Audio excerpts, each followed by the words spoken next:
Now my onions are going to be spread out over a couple of beds. We've already got sets in that we put straight into the ground a little while ago because they were just too big to actually go into the module trays that we were using, and these have grown quite well.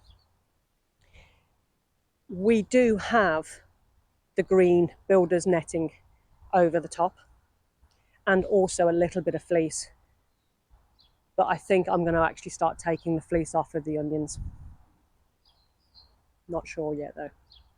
We do have an awful lot of onion plants to actually put into the ground.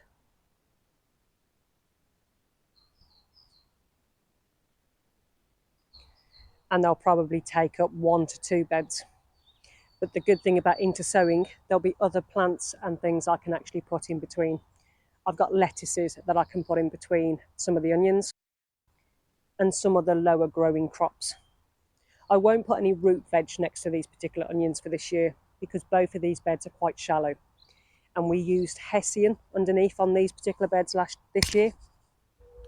And that's just starting to rot away. So it probably won't be good for root vegetables for this year or anything that needs a little bit more depth. It's still about 4 or 5 inches of depth of actual soil. So it should be absolutely fine for the onions. So I suppose I better get on with getting some of these plants in. I need to get my onions in. And the spinach can go out as well. See how far I can get on with today.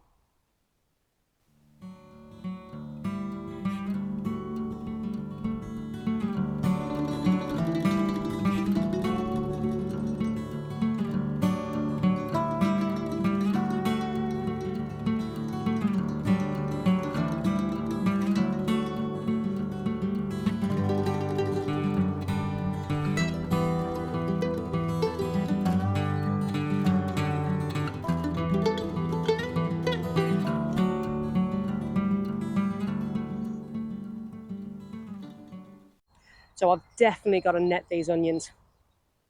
I have got 3 lots of pigeons sat in the tree, and I've got 2 magpies that keep swooping down to land on something very close to them. So once I've given them a bit of a water, that protective netting will go on top to stop the birds pulling them back out the ground. I've also got to make a scarecrow. Didn't make one last year when we got the plot. I've just tied a few bags around the plot to kind of scare some of the birds away. It's not really working with the pigeons though. I'll have to keep moving stuff around to get those to stop doing what they're doing because they've had a really good go at my rhubarb leaves. That's the thing I think with growing your own. You're at war with everything. Now you can have a truce with certain wildlife that'll actually help you on your plot to get rid of some of the nuisance predators. But when it comes to pigeons, the foxes, the slugs and snails, the aphids and whitefly, and a whole manner of other things, it's a continuous battle.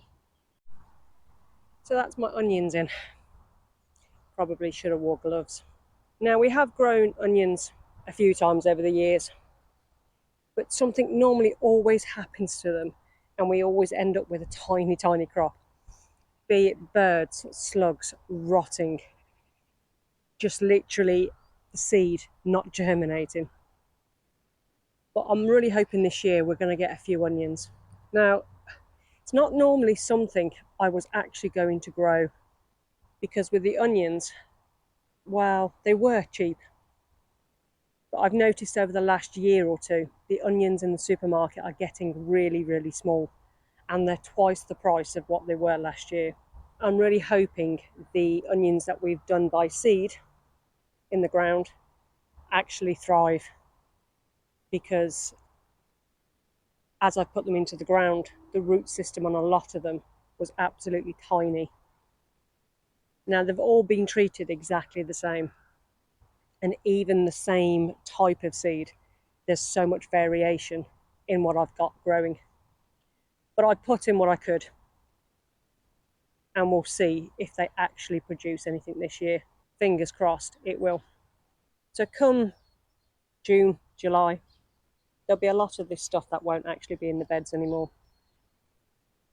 and I'll be planting later summer crops in there, or later autumn, winter, early next year crops. So depending on how our seeds take, they'll be filled 2 to even 3 times a year with different crops. So I've actually got some other jobs I need to get on with, so I'll give you an update as we go along. I've got a few ideas going around my head at the moment, but they'll be updated as they come. It's always inspiring when you start seeing foliage and plants springing to life in early spring. Gives you a little bit of hope for the future. And getting the onions into the beds is just one less job I've got to think about. But really, it's on to the others very quickly now. In the next couple of weeks, I'll be sowing a lot more seeds, and they'll be coming up in our future videos.